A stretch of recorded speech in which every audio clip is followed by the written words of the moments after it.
Isang mababalang hapon po ng araw ng Sabat sa ating lahat. Happy Sabat po! Ayan. So, purihin po ang Panginoon sapagkat tayo ay na-bless doon sa mga mensahe ng awit na ipinagkaloob po sa ating mga kabataan. So, ang bahagi po ng inyong lingkod ay magkakaroon ng testimony. Sabi sa akin ni Sister Mir, kung pwede daw ako ay magbahagi ng testimony na kung saan ay magbibigay inspirasyon sa ating mga kabataan. Lalong higit na sa panahon natin ngayon na tayo ay napakaraming bagong binyagan ng kabataan. Ano po? So, naisip ko mga minamahal na kapatid, ay ibahagi yung aking buhay bilang kabataan sa paglilingkod sa ating Panginoong Diyos. Ano? So, sa hapon pong ito, ako nagpapasalamat dahil sa yung tema na napili ko, ay parang medyo mahahagip yung ating tema sa ating fellowship na ginaganap sa mga oras na ito. Na ang sabi nito ay pamilyang masaya sa gawain sama-sama. Mga minamahal na kapatid, napaka-saya ko na ako ay pinanganak sa isang pamilyang Seventh-day Adventist. Ang inyong pong lingkod ay isang born Adventist Christian. Ano po? So bakit ko napakasaya ko? Dahil mga minamahal na kapatid, kung ako ay, iniisip ko, kung ako pala ay hindi naging Seventh-day Adventist, ano kaya ang kalalagayan ng aking buhay ngayon? Ako kaya ay palaboy-laboy dyan, o lahat ng mga ginagawa ng mga kabataan na nakikita natin sa labas, ng lahat ng mga sasamang gawain, yun kaya ay ginagawa ko kung ako hindi isang Seventh-day Adventist. Kaya nagpapasalamat po ako sa Panginoon na ako ay pinanganak bilang isang Seventh-day Adventist na kabataan. So, matatandaan ko ng mga minamahal na kapatid, buhat nung kami ay mga bata pa, kami ay tinuruan talaga ng aking mga magulang na kung saan ay ang aming buhay ay paggamit sa ating Panginoong Diyos. Ano? So, yung aming pong pagiging kabataan, kami po ay laging isinasama ng ating mga magulang sa isang pangangaral at doon nagkakaroon kami ng bahagi upang magbigay awit ng mga awitin at papuri sa ating Panginoong Diyos. Doon kami na-train mga minamahal na kapatid kung paano maglingkod sa ating Panginoong Diyos. Hanggang sa dumating yung point mga minamahal na kapatid na kami ay mabautismuhan. Ako po kasama yung aking mga kapatid. Tatlo po kami doon, si Brother Marky, si Brother Alvin. Kami po ay tinatawag noong na Digital Brothers, no? Sa mga panahon pong iyon. Sa kami po ay sama-sama doon sa paglilingkod sa mga gawain. At inyong pong lingkod, kasama po ng aking mga kapatid, ay nabautismuhan noong April 16, 2011. Ito po ay sa panahon ng isang malakihang crusade na pinangunahan po noon ni Tita May at ni Pastor Net at saka ng iba pang mga pastor, mga minamahal na kapatid. So sa time na yun, mga minamahal na kapatid, napakaraming mga kaluluwa ang nag-aalas sa paanan ng ating Panginoong Diyos. Pero ang isang nakakalungkot, mga minamahal na kapatid, ay ang lahat ng mga kaluluwang yun ay aking nakita na ang natitira na lamang, mga minamahal na kapatid. At nakakalungkot, kami na lang po tatlo. Sa napakaraming mga kabataan, magulang nila na bautismuhan sa panahon iyon, kami na lang ang natitira na kung saan ay nagpatuloy sa pananampalataya. Bakit kaya mga minamahal na kapatid? Nang dahil po sa mga pagsubok sa buhay. No? So, ang inyong lingkod ay hindi naging exempted sa mga pagsubok na ito. Lahat po ng mga mananampalataya ay nakakaranas ng mga pagsubok. Na kung saan, ang sinasabi ng iba, kapag pumasok ka daw sa isang sa pananampalatayang Seventh-day Adventist, ay hindi ka na makakaranas ng problema. Mga minamahal na kapatid, mali po. Kapag pumasok ka sa pananampalatayang Seventh-day Adventist, yung inaasahan mo na hindi ka susubukin ng kaaway, ay magiging kabaliktaran po mga minamahal na kapatid. Mas lalo kang susubukin upang sagad mga minamahal na kapatid. Ikaw naman ay tumibay sa iyong pananampalataya. Mga minamahal na kapatid, pagkatapos ng mabautismuhan po ang inyong lingkod, patuloy na kami sumasama sa gawain kagaya ng aming harisnan. At that time, mga minamahal na kapatid, I think kami po ni Sir Alvin noon ay first year high school. Ayan. So, hanggang sa dumating si na Pastor Giovanni, after namin na kami ay sa Nasibig, from Calce ay naglalakad kami pupuntang San Lorenzo. Pagdating namin sa bahay, nandun na po si Pastor Giovanni. Ang sabi niya sa amin, Ben, pwede niyo ba kami samahan pag-Bible study? So, yun ang nakaagis na namin gawain. No, sama kami sa mga gawain. Hanggang dumating sa point na mga minamahal na kapatid, nandiyan na yung pagsubok. No? Habang nasa level na kami ng teenager, At lalo na sa mga kalalakihan na teenager natin ngayon, ang mga bagong binyagan, mga minamahal na kapatid. Nandun na yung challenge. Ano yung challenge, mga minamahal na kapatid? Akit ng mga sanlibutang bagay. Akit ng barkada. Yan. Nandyan po, mga minamahal na kapatid, ang mga tukso na kung saan ay pinagdaanan din po ng inyong lingkod. Ang nangyari, mga minamahal na kapatid, ang inyong pong lingkod sa panahon na iyon ay masigla sa gawain. At hanggang nagpatuloy at lumipas ang mga panahon, mga minamahal na kapatid, na yung dati na masigla sa gawain ay utay-utay, nangihina sa pananampalataya. Mga minamahal na kapatid, naranasan po ng inyong lingkod na hindi na sumimba ng araw ng Sabado. Ang inyong lingkod ay tinatawag na dati ay Adventista. Ngayon, nung ako ay dumating doon sa panghihina, ang tawag ko sa inyong lingkod ay Labagista. So bakit po? Sa loob ng simbahan, ako po ay sisimba sa umaga at ako po'y matatagpuan ay doon sa likuran. At pagkatapos, hindi pa tapos yung Sabbath school, ako po ay tatago na doon sa taas at ako ay matutulog hanggang sa matapos ang service, mga minamahal na kapatid. Napakalungkot, ano? So, buhat doon dahil sa paumpisa ng ang journey ng aking buhay ay naging masiglang kabataan. Pero bakit ganun? Dumarating sa point na nangihina o para bang sa pananampalataya ay parang lasing. Pagiwang-giwang. Di ba? Walang direction, mga minamahal na kapatid.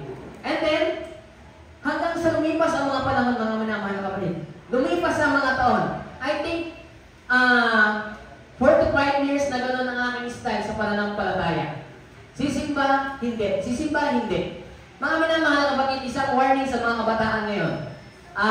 Huwag na huwag din susubukan na hindi sumimba kahit isang beses lang ng araw ng Sabado. Bakit, mga minamahal na kapatid? Diyan din po ako nag-umpisa. Isang beses, sabi ko, hindi ko na kaya muna ako sisimba. Hanggang sa nasanay po ang inyong lingkod na every Sabbath, hindi na po ako sumisimba. So, kaya lang, mga minamahal na kapatid, ang sabi, kung tayo daw ay nangihina sa ating pananampalataya, para yung isang bonfire. Nakita na kayo ng bonfire?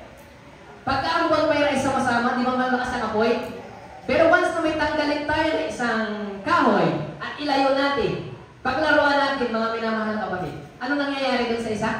Namamatay po, ano? So ngayon, mga minamahal na kapatid, ang inyong pong lingkod, iibis na pumasok muli o dumikit muli doon sa apoy, pumasok muli, sumimba sa simbahan, ang ginagawa ko, mga minamahal na kapatid, ay hindi po ako sumisimba. So ibig sabihin, imbis na lalo akong mag-alab sa pananampalataya, lalo po akong nadadala ng mga makasanlibutan bagay.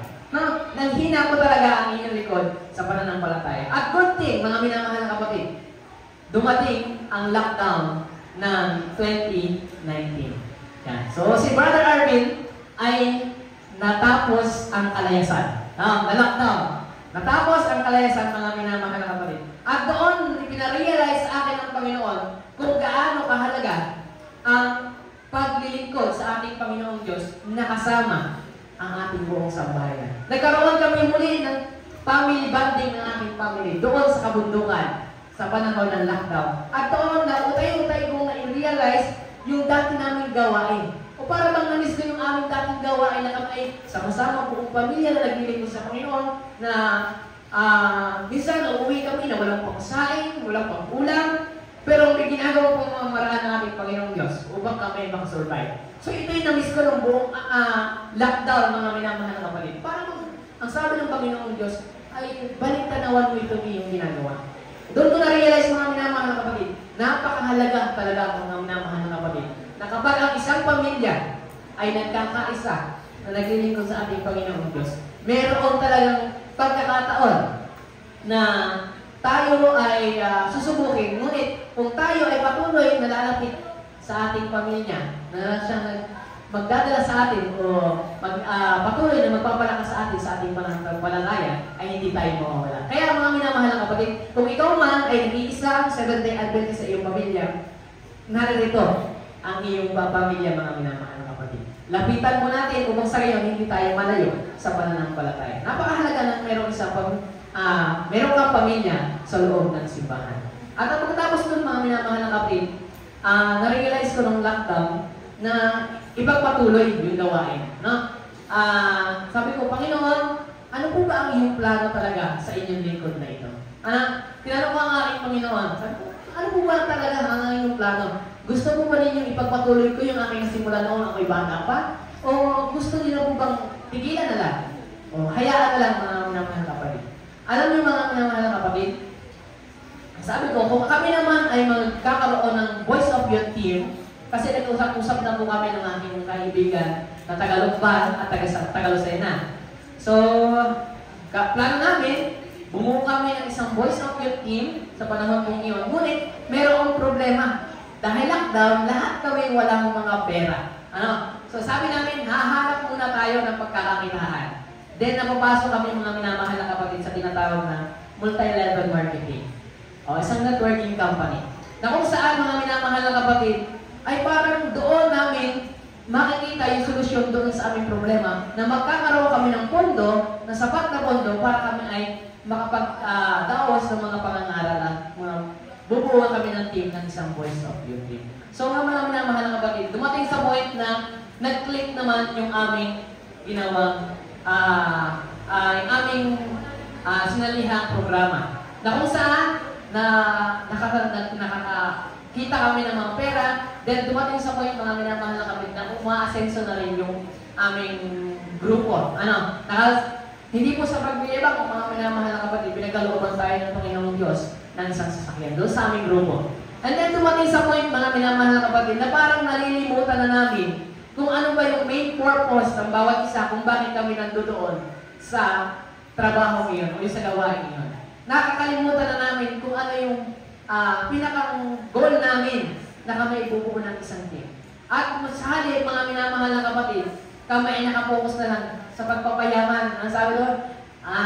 Pagpapayaman. Nag-focus na lang kami doon mga minamahal na kapatid. At hanggang sa nare-realize namin na parang kami ay lumalayo na sa Panginoon. Bakit po mga minamahal na kapatid?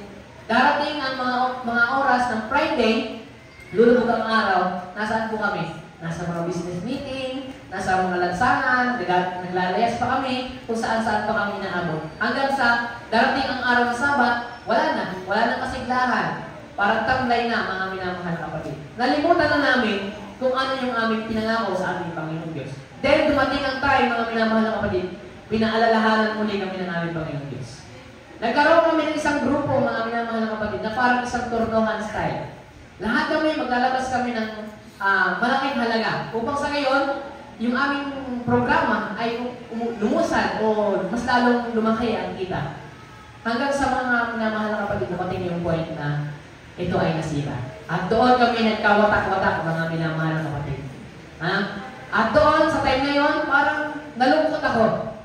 Nalungkot ang inyong lingkod. Sabi ko, bakit kaya? Ano kaya ang plano ng Diyos? Nasa kabila na nandun na kami sa point na utay-utay na nababago yung aming sitwasyon sa buhay. Pero, ano kaya ang plano ng Diyos, mga minamahal na kapatid? Then, that time, hanggang sa nawatak-watak na kami, mga minamahal na kapatid, lahat ng aming mga naisadya na wala ang mga minamahal na kapatid. Then, dumating doon po sa time na ang inyong mong lingkod ay hindi ko na alam kung ano ang aking gagawin at ang aking plano sa buhay. At naalala ko mga minamahal ng mga kapatid, first time na ang Banahaw District ay magkakaroon ng plano na hatiin ang ating distrito ito. Na magkakaroon na ng MPD District. At first time doon, mga minamahal ng kapatid, na makita ko doon si Pastor Dave na turn over sa kanya yung ating distrito. So, sabi ko, ano ba plano talaga ng ating Panginoong Diyos?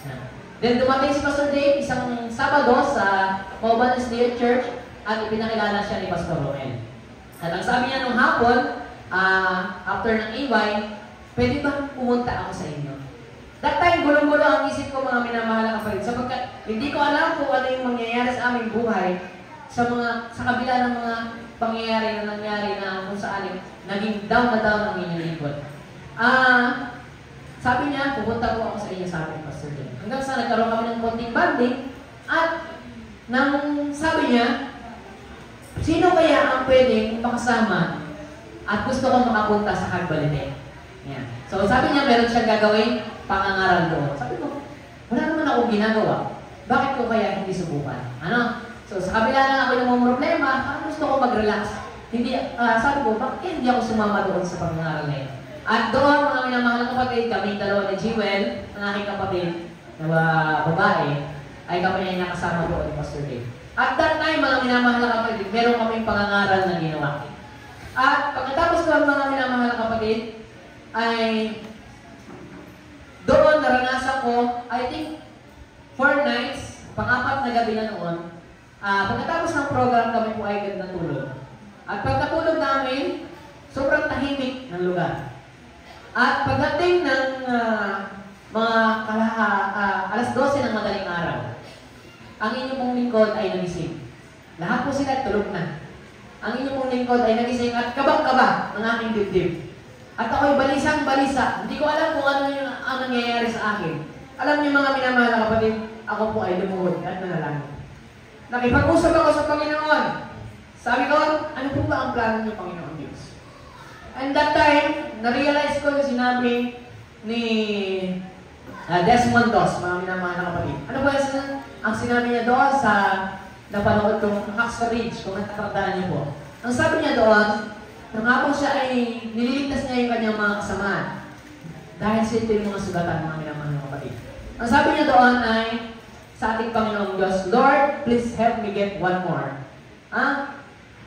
Tulungan siya ng Panginoon na makapagligtas pa ng isa, kahit isa na kanyang mga kasama. So parang na-realize ko doon mga minamahal na kapatid. Ano ba yung ginagawa ko sa aking buhay? Na kung saan panariling gawain ko lamang yung aking naniniya sa akin. Nalilimutan ko yung kinagisnan kong gawain na maglingkod sa ating Panginoon Diyos. Kaya mga minamahal na kapatid, ito yung nagpaalala sa akin na bakit bilang isang kabataan, hindi ko subukan na yung aking buong buhay o yung aking buong lakas, ipagkatiwala ko sa gawain sa ating Panginoon Diyos. Na kahit sabihin na mahirap, ay patuloy na uusad pa rin o tutuloy pa rin sa gawain ng ating Panginoon Diyos. Nakagaya dito sinabi na bago man lang ako maging matanda na o ugod-ugod na, hindi na makagalaw sa gawain ng mga minamahal na kabataan. Bago tayo maging mahina, ang sabi dito, at least isa man lang makapagdala tayo sa paanan ng ating Panginoong Diyos ng kaluluwa. Ito yung nagpapaalala sa akin na patuloy na huwag susuko sa mga hamon ng buhay at patuloy na maglilingkod sa ating Panginoong Diyos. Ano man ang mangyari mga minamahal na kapatid, kapag ako ay nanghihina mga minamahal na kapatid sa pananampalataya, ito lang yung aking patuloy na inaalala. Upang sa ngayon, maalala ko yung tipan namin na pangakuan namin ng ating Panginoong Diyos na ako'y hindi titigil hanggat ako'y may lakas maglilingkod sa Kanya. At mga minamahal na kapatid, ang isa pa sa pinangahawakan ko ng mga talata, magbibigay po ako rito ng 2. Ang sabi dito, kung nakikilala niyo po yung NBA player na si Stephen Curry.